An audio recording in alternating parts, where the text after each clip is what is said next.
All right, welcome back to another edition of Miss Yeagle Teaches You Immigration and Urbanization.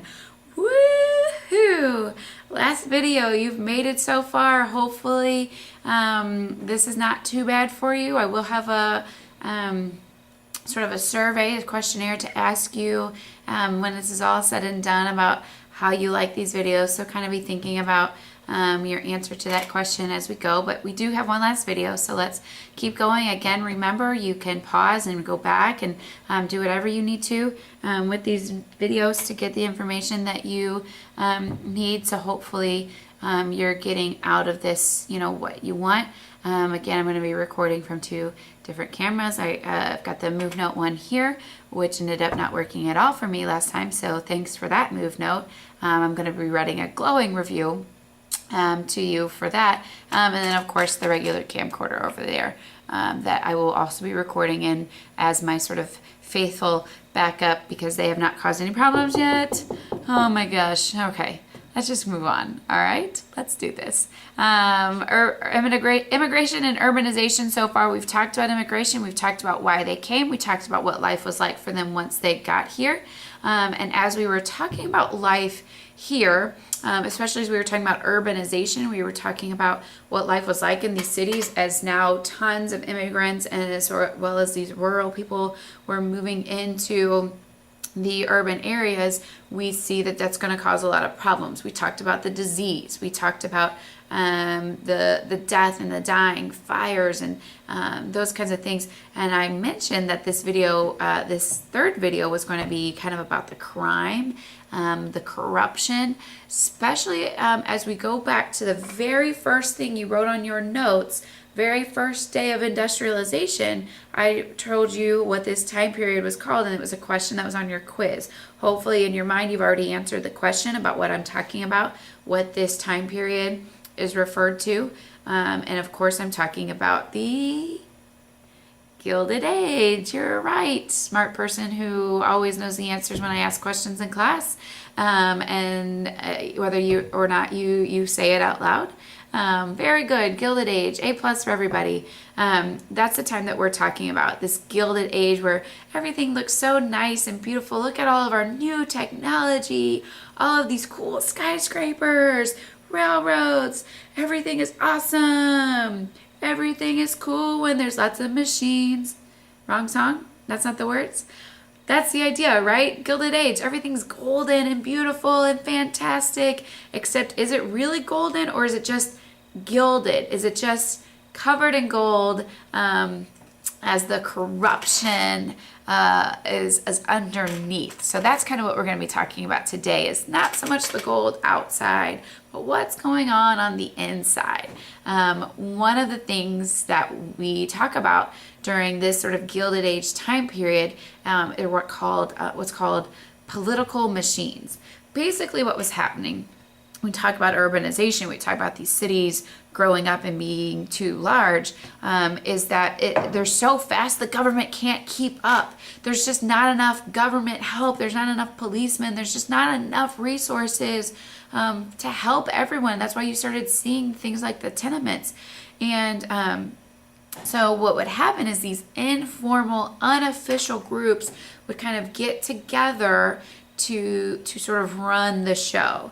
And they formed and they would help people find jobs. They would help people find housing.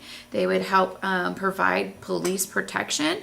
And so this was not necessarily the government doing it, but these sort of outside groups, these political machines, groups of people coming and doing it. And as they're helping people out, they're getting the sort of love and appreciation of the people because, oh, thank you for helping me find a job. Thank you for helping me find a place to live. Thank you for protecting us and providing for us. So these sort of outside groups, sort of informal groups of people providing protection are now gaining the loyalty, gaining the trust of the people, and they realize they can sort of use this politically to their gain. And so what they're doing is they're sort of collecting up votes, and then they would get the politicians to say, hey, if you support us in what we're doing, you want to be sort of our lackey, our sort of puppet, we will take all these votes that we got for, from these people. All these people love us. We're doing all these wonderful things for them.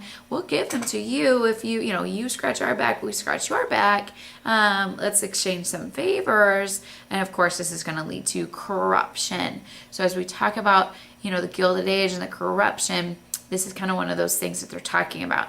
And eventually we're going to see the politics and the politicians, the formal leaders in charge of the people, are going to get caught up in these political machines, these people that are running the show and saying, this is what the people want. And if you want their votes, you're going to give me what I want because I'm helping the people, and they're going to give me what, I'm giving them what they want. And so you need to give me what I want. And so, they're going to do award contracts. They're going to basically say, hey, electric company, if you, kind of help us out here, we'll award you with this government contract and make sure that when the city needs, say, an electric company to do something, you're going to be the first person we hire because you're helping, scratch our back, we'll scratch your back. That's the idea of awarding a contract. This is what graft is in reference to the sort of corruptive practice of using their position, using sort of their political position, if you will, to sort of gain personal wealth. This is what you were seeing when we talked about industrialization, big business, and you saw those politicians taking bribes. They were using their power as a politician to award contracts to specific railroad companies, knowing that as they gave money, as the government gave them money and gave them work, and they were getting paid from the government, that was making their railroad company, for instance, richer. And as that company got richer, that politician's going to get richer because they're connected, that they've got that sort of political connection. So that's when we're talking about graft. That's what we're talking about, is using one's position to gain that personal wealth, not for anybody else to gain out of, but for your personal wealth, for you to sort of get those kickbacks and benefits of having those connections. So we're going to see that, again, that these services provided by the political machines are provided in order to sort of garner these votes for these politicians to keep them in business. So again, they're going to use corruption to maintain power, to maintain their power. But of course, they are providing services to cities that need them, sanitation, construction, building, parks. These are the kinds of things they're doing to garner votes. So it's not all bad things. They're doing good things, but then they're garnering those votes and then sort of holding those votes hostage until the politicians give them what they want. So that's the idea of machine politics. If I am not explaining this very well, if you're still scratching your head, of course, this is where, pause, write down a note, find me, send me an email, find me in class, do whatever, say, can you explain that again to me?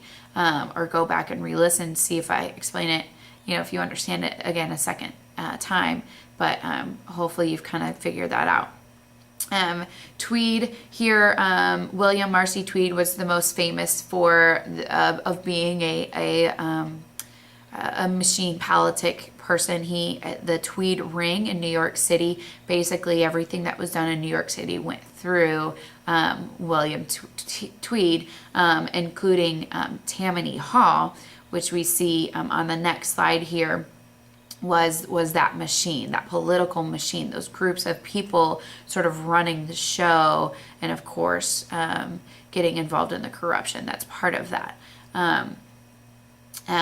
The Thomas Nast was a political cartoonist. We've already been looking at a lot of political cartoons and seeing how they're kind of poking at what people are doing and exposing things for a lot of people. And Thomas Nast was very famous for this. He ran a series of political cartoons specifically against Tweed. Boss Tweed was actually his name. William was his real name, but his nickname was Boss. So Boss Tweed was doing these corrupt practices, these political machines, and getting away with corruption and bribery and putting money in his own pocket and other people's pockets and garnering votes and all these sort of, underbelly kind of criminal things. And Thomas Nast, the cartoonist, wrote a series of cartoons exposing this, and it eventually led to his arrest and conviction for committing these crimes. So that's just sort of a little bit of history there for you about these political machines and what happened to them during this time. So if we continue to talk about Gilded Age, one of the other features of this time period was what's called rags to riches. Horatio Algar wrote a series of stories that all were about this idea of starting for nothing, sort of your Andrew Carnegie story. You could work hard, you could start with nothing, and you can build up to riches.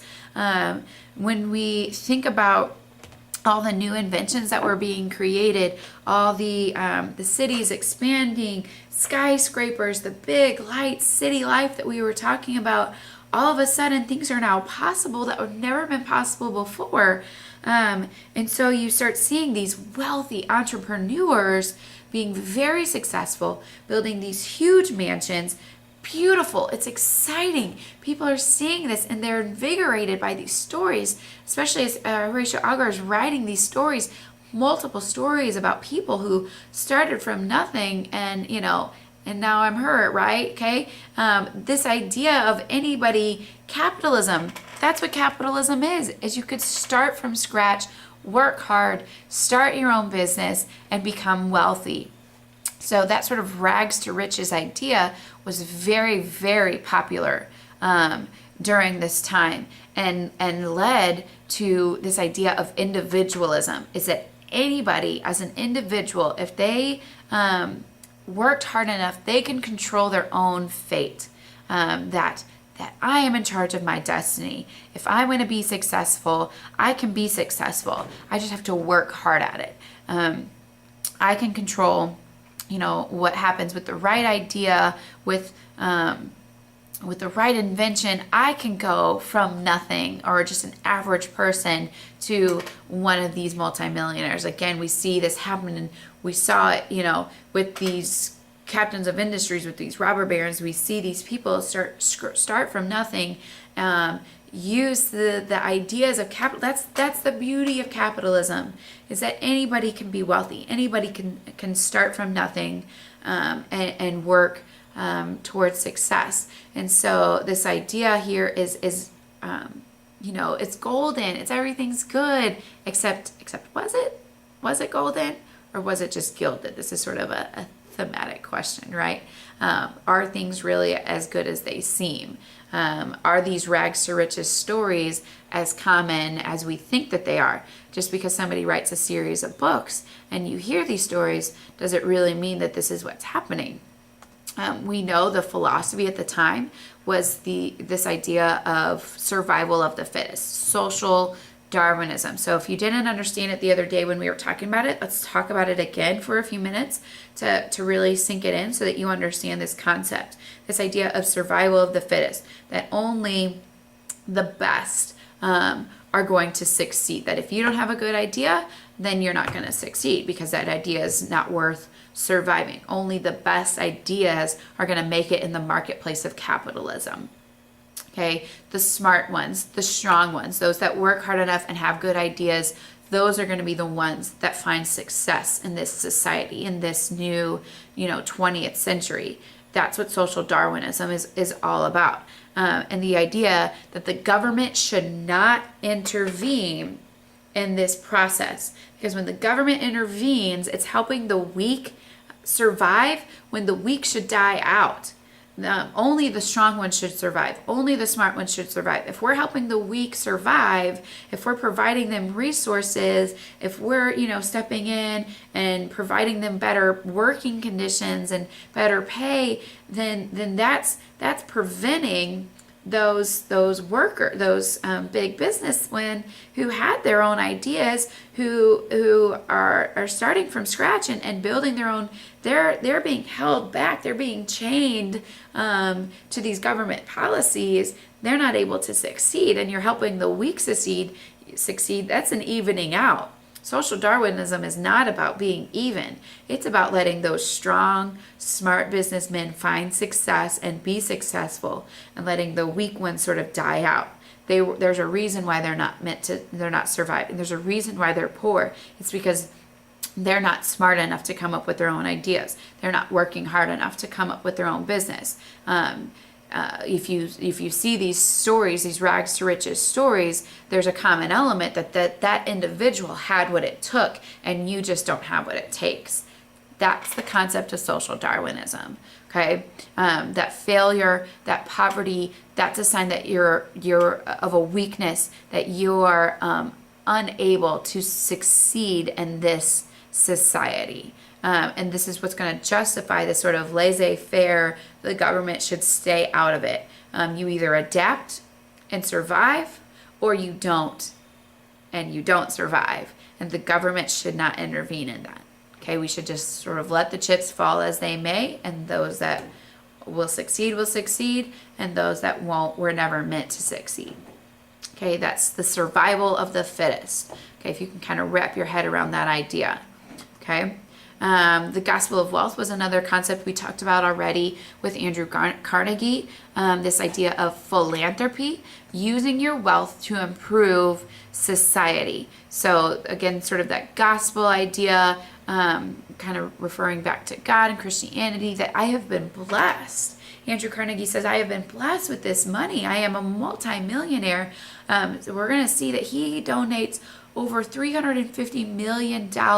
He could have been much, much richer than he was, but he chose to build libraries, universities, foundations that improve society. This idea of a library that I can just go up to the road and get books for free, DVDs for free, these resources, the webcams and the cameras that I'm using right now, these are library resources that I have access to for free. Hold on. Okay, these are resources that are given to me for free. And Andrew Carnegie was the one who said that we should give back to society. That's the gospel of wealth.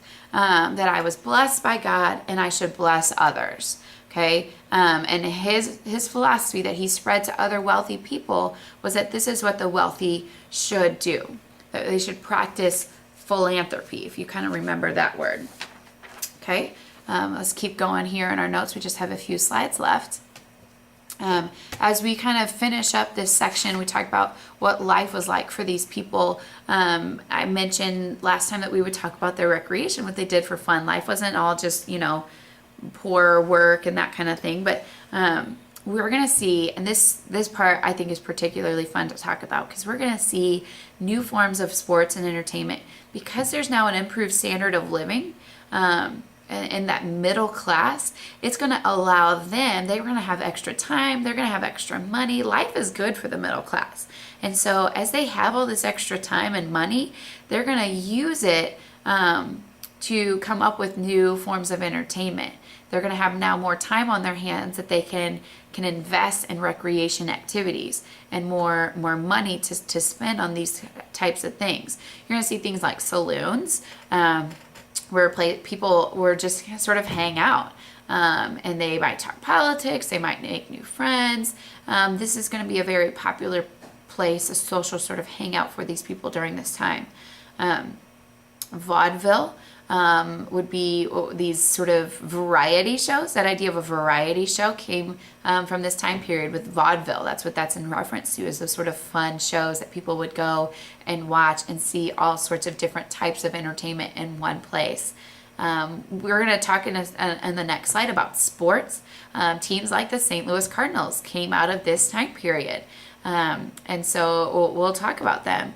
Newspapers, I mentioned newspapers a little bit already about how they were prime sort of advertisement, but that sort of became, a lot of newspapers came out of this time period and people would read them just for recreation. And so it wasn't just news reports, but we started seeing stock exchange reports on there. That's how the Wall Street Journal came to be. It was just a journal of stocks. But also you'll start seeing like the entertainment, the everyday section of newspapers, where people will sit down and read the newspaper, and as sort of a form of recreation and entertainment. as well as magazines. Magazines are going to come not just your catalogs that I talked about last time for selling things, but magazines just to sit down and read, like Vogue. That's a magazine that's Good Housekeeping. These are magazines that are still around. They started during this time period where people had time and money to spend on that.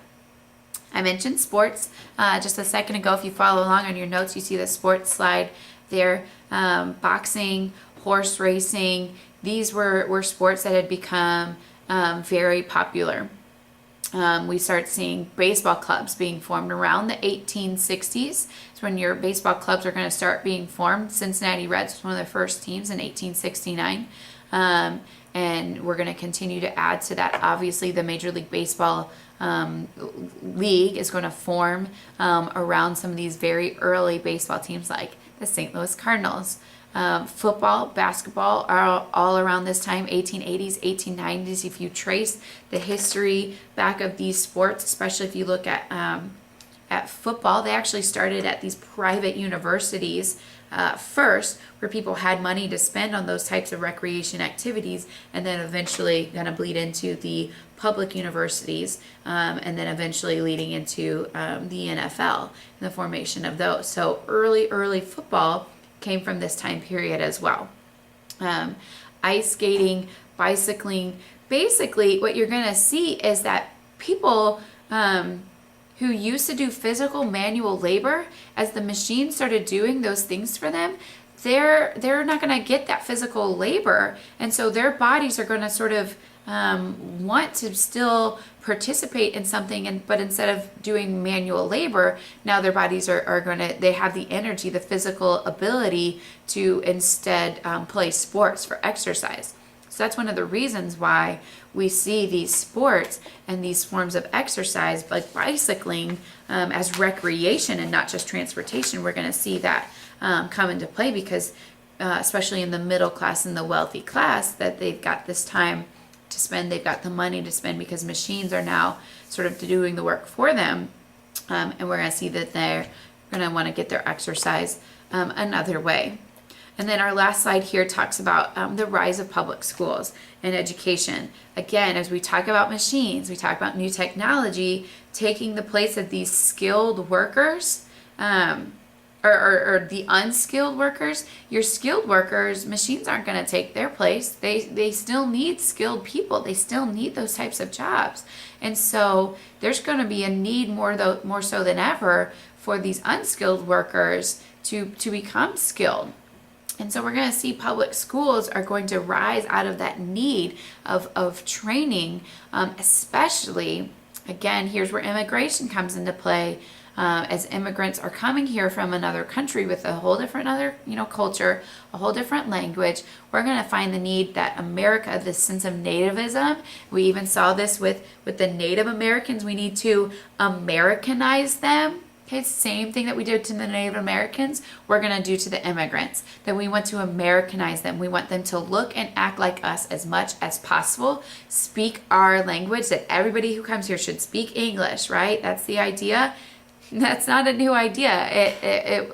This is where it came from, this Americanization. And so public schools are going to be formed. We're going to see a big push for public schools specifically to educate these immigrant and these poor children, and to get them into having specific skills and to train them to enter the workforce with these skills.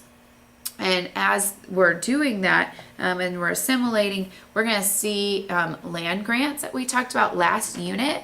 Land grants are going to build up universities. And as this push for school and push for these public universities is going to take place, public libraries, that Andrew Carnegie is donating his money to build these public libraries, we're going to see that there's a higher literacy rate. And we're going to see more women start attending school, more children attending school.